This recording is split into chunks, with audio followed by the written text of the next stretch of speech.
الحمدللہ رب العالمین الصلاۃ والسلام علی رسولہ الکریم اما بعد فاعوذ باللہ من الشیطان الرجیم بسم اللہ الرحمن الرحیم رب یسر ولا تعسر وتمم بالخیر۔ السلام علیکم ورحمۃ اللہ وبرکاتہ۔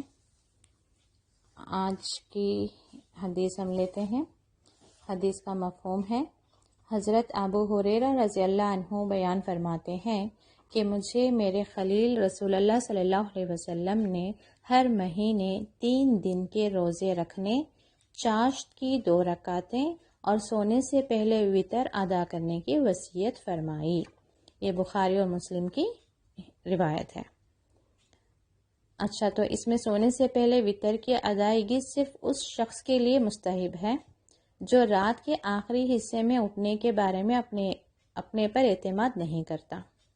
اگر اسے بھروسہ ہو تو پھر رات کا آخری حصہ افضل ہے، یعنی کہ جو لوگ تہجد پڑھ رہے ہیں پابندی سے، ان کے لیے افضل یہی ہے کہ وہ اپنی تہجد کی نماز کے ساتھ وتر ادا کریں۔ لیکن جو اٹھ نہیں پائیں گے، جنہیں یقین نہ ہو کہ وہ اٹھیں گے، تو بہتر ہے کہ سونے سے پہلے یعنی کہ اپنی عشاء کی نماز کے ساتھ ہی وتر بھی پڑھ لیا کریں۔ تو اسی سے اور ایک میں حدیث پڑھ دوں۔ اس سے مراد کیا ہے کہ فرائض کے علاوہ نوافل کا اہتمام۔ نوافل کیا ہے؟ نفل کی جمع۔ جو بھی نفلی عبادتیں ہیں اس کا اہتمام کرنا یا اسے پابندی سے اسے اختیار کرنا اللہ کا قرب حاصل کرنے کا باعث ہے۔ اللہ کا قرب کوئی بندہ چاہتا ہے تو اسے فرض کے علاوہ نوافل کی پابندی کرنی چاہیے۔ تو اس میں رسول اللہ صلی اللہ علیہ وسلم نے ابو ہریرہ رضی اللہ عنہ کو ان 3 چیزوں کی وصیت کی تھی۔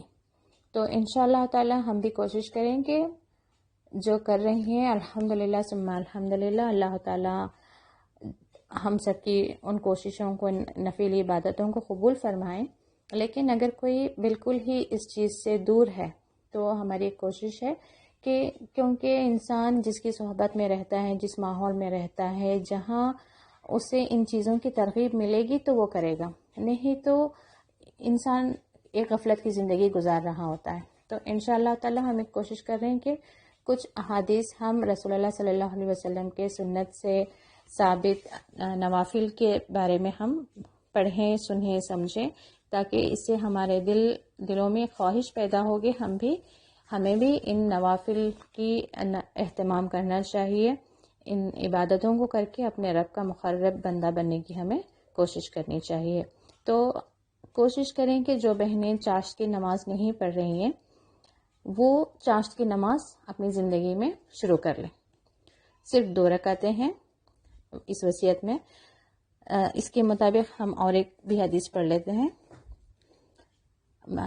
حدیث کا مفہوم ہے، حضرت ابو ذر رضی اللہ عنہ سے روایت ہے، نبی کریم صلی اللہ علیہ وسلم نے فرمایا، تم میں سے ہر آدمی اس حال میں صبح کرتا ہے کہ اس کے ذمے اس کے ہر جوڑ پر صدقہ ہوتا ہے، بس ہر ایک بار سبحان اللہ کہنا صدقہ ہے، ہر بار الحمدللہ کہنا صدقہ ہے، ہر مرتبہ لا الہ الا اللہ کہنا صدقہ ہے، ہر مرتبہ اللہ اکبر کہنا صدقہ ہے، نیکی کا حکم دینا صدقہ ہے، اور برائی سے روکنا صدقہ ہے، اور ان کے مقابلے میں 2 رکعتیں بھی کفایت کر جاتی ہیں جو کوئی شخص چاشت کی ادا کرتا ہے۔ یعنی یہ بھی مسلم کی روایت ہے۔ ہر جوڑ پر صدقہ ہے کا مطلب کیا ہے کہ جب انسان صبح اٹھتا ہے تو ہر جوڑ کی سلامتی پر اللہ کا شکر ادا کرنا اس پر واجب ہوتا ہے۔ تو اس لیے انسان کو چاہیے کہ اللہ کی تسبیح و تحمید اور تکبیر و تحلیل کا اہتمام کرے، یعنی کہ سبحان اللہ، الحمدللہ، لا الہ الا اللہ، اللہ اکبر کہتے رہنا چاہیے۔ اور کیونکہ ہر بار جب یہ ادا ہوں گے تو یہ ایک صدقہ ہے۔ تو انسان کے جسم میں کتنے جوڑ ہوتے ہیں؟ 360۔ تو اتنی تعداد میں انسان کو ضرور یہ تسبیحات پڑھنے کا اہتمام کرنا چاہیے۔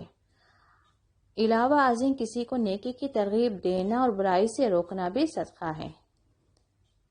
یعنی کہ ان تسبیحات کے علاوہ آپ نے کسی کو کوئی نیک بات بتائی، کسی نیکی کی ترغیب دلائی اور کسی برائی سے روکا تو وہ بھی صدقہ ہے۔